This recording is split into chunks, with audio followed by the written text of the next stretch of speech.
सबके सर्कल में एक ऐसा इंसान जरूर होता है जो ऊपर से बहुत मीठा बनता है, बट जब आप उससे मिलकर घर आते हो तो आप फिजिकली टूट चुके होते हो। बिना किसी लड़ाई के और बिना किसी गुस्से के आपका दिमाग और आपकी एनर्जी दोनों ड्रेन हो जाती हैं। ये वो बात है जो कोई खुल के नहीं बोलता, क्योंकि सबको लगता है या तो मैं ओवर सेंसिटिव हूँ या मुझ में ही कोई प्रॉब्लम है। लेकिन साइंस कुछ और कह रही है। आपकी बॉडी लिटरली फिजिकली उन लोगों के पास जाते ही रिएक्ट करने लगती है। इस रिएक्शन के पीछे एक पूरी बायोलॉजी है जिसे हम आज डीकोड करेंगे। बट उससे पहले मैंने आपको एक कहानी सुनानी है जो मेरे साथ अमेरिका में हुई थी। देखो, मैं यहाँ बैठ के आपको वो पुरानी ज्ञान की बातें नहीं बोलूंगा कि टॉक्सिक लोगों से दूर रहो या अपने सर्कल को छोटा कर दो। ये सब आप 1000 बार सुन चुके हो और ऑनेस्टली ये असली प्रॉब्लम को सॉल्व ही नहीं करता। कुछ साल पहले मैं अमेरिका में मिलवॉकी में था, वहाँ रात की शिफ्ट करता था कॉलेज में। मेरा एक बहुत अच्छा फ्रेंड था मैक्सिम, मतलब रशियन बैकग्राउंड था उसका। जेन्युइनली बहुत अच्छा बंदा था, हंसते हुए बात करता था, बिल्कुल नॉर्मल। लेकिन उसमें एक बहुत अजीब चीज थी। मतलब जब भी मैं उससे अपने कोई प्लान शेयर करता था या फ्यूचर की बात करता था तो वो स्माइल तो करता था, बट उसकी आंखें उस स्माइल में पार्टिसिपेट नहीं करती थी।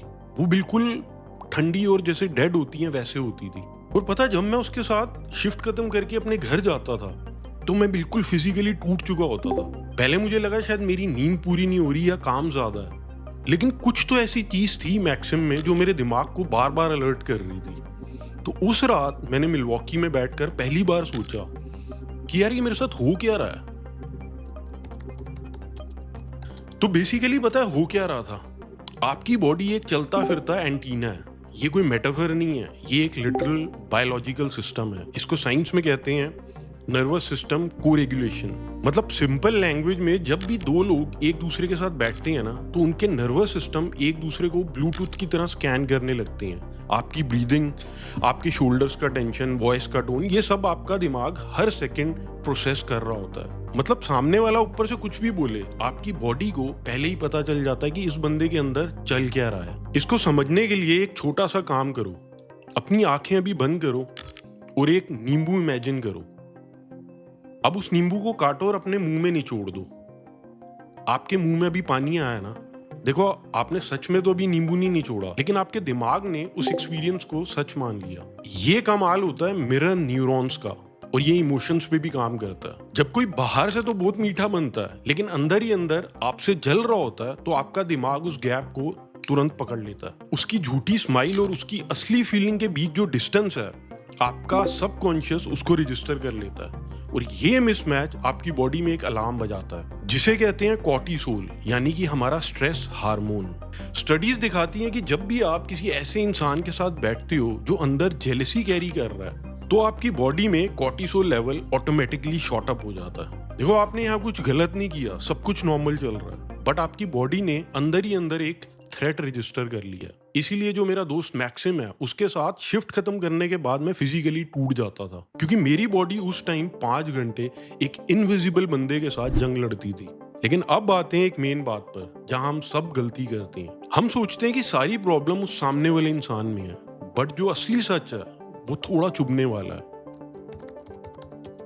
जब मेरे दोस्त मैक्सिम ने वो अजीब सी स्माइल दी थी ना, तो मेरे अंदर एक हिस्सा था जो उससे वैलिडेशन चाहता था, जो ये प्रूफ ढूंढ रहा था कि यार जो मैंने अचीव किया है ना वो सच में बड़ा है। देख, मैंने कितना सही काम करा है अपनी जिंदगी में। सोचो, एक कमरे में 2 लोग एक टॉक्सिक बंदे से बात करते हैं, बट एक ड्रेन हो जाता है और दूसरे को फर्क ही नहीं पड़ता। ऐसा क्यों? क्योंकि फर्क यहाँ सेंडर में नहीं होता, रिसीवर में भी होता है, यानी मुझ में था। जो इंसान इन चीजों से सबसे ज्यादा ड्रेन होता है, उसका मतलब ये नहीं है कि आप वीक हो। इसका मतलब बस इतना है कि आपका खुद का सिस्टम थोड़ा ज्यादा ओपन है और आपका सेंस ऑफ सेल्फ, जो आप अपने बारे में सोचते हो, वो कहीं ना कहीं दूसरों के रिएक्शन पर डिपेंडेंट है।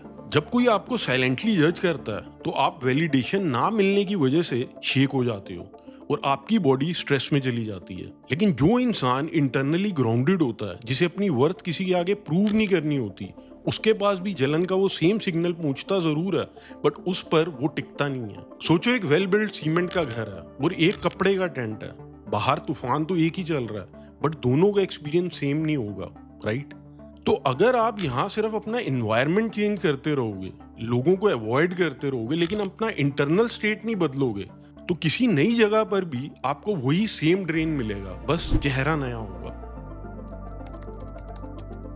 तो मेन सवाल पे आते हैं कि प्रैक्टिकली करना क्या है। देखो 3 सिंपल और कॉन्क्रीट स्टेप्स हैं। किसी भी मीटिंग के बाद या किसी फैमिली गैदरिंग के बाद या अपने दोस्त से फोन कॉल के बाद बस एक क्वेश्चन अपने आप से पूछना, मैं इस कन्वर्सेशन से पहले जैसा फील कर रहा था अब उससे बेटर फील कर रहा हूँ या वर्स। देखो कोई कॉम्प्लेक्स थ्योरी नहीं चाहिए यहाँ, बस एक ऑनेस्ट ऑब्जर्वेशन। सिर्फ 3 हफ्ते ऐसा करके देख लो, आपको एक प्रॉपर लिस्ट मिल जाएगी कि कौन आपकी एनर्जी ड्रेन करता है और कौन आपको एनर्जी देता है। क्योंकि आपका दिमाग झूठ बोल सकता है बट बॉडी हमेशा ऑनेस्ट होती है। अपने लाइफ की बातें और बड़े प्लान्स हर किसी के आगे खोलना बंद करो। Be intentional. जब आप अपनी कोई बड़ी अचीवमेंट किसी ऐसे इंसान के साथ जाकर गाते हो जिसके अंदर जलन ट्रिगर हो सकती है, तो आप खुद अपने हाथों से अपने आप को एक मुश्किल सिचुएशन में डाल रहे हो। देखो हर इंसान आपकी लाइफ का एक्सेस डिजर्व नहीं करता। Share only with those who celebrate your wins. अगली बार जब आपको लगे कि कोई आपको साइलेंटली जज कर रहा है या झूठी स्माइल दे रहा है, तो वहां से वैलिडेशन मांगना बंद कर दो। अपने दिमाग में एक लाइन बोलो, मुझे अपनी वर्थ प्रूव करने के लिए तुम्हारी स्माइल की जरूरत नहीं है। जैसे ही आप अंदर से ये प्रूव करने की भूख को ड्रॉप करोगे, सामने वाले की जलन आप तक पहुंचेगी जरूर बट आपको टच करके निकल जाएगी। मैक्सिम मेरे दोस्त के साथ काम करके थकान पता क्यों होती थी, अब आपको पूरी कहानी पता है। असली सवाल कभी ये था ही नहीं कि मैक्सिम ऐसा क्यों था। असली सवाल हमेशा ये था कि हमें उसकी वैलिडेशन की भूख क्यों थी। क्योंकि जब आप अंदर से स्ट्रांग हो जाओगे ना, तो ये एनर्जी ड्रेन आपकी कहानी का हिस्सा नहीं बनेगा। ये बस एक छोटा सा सिग्नल होगा। आप इसे देखोगे, स्माइल करोगे और आगे निकल जाओगे।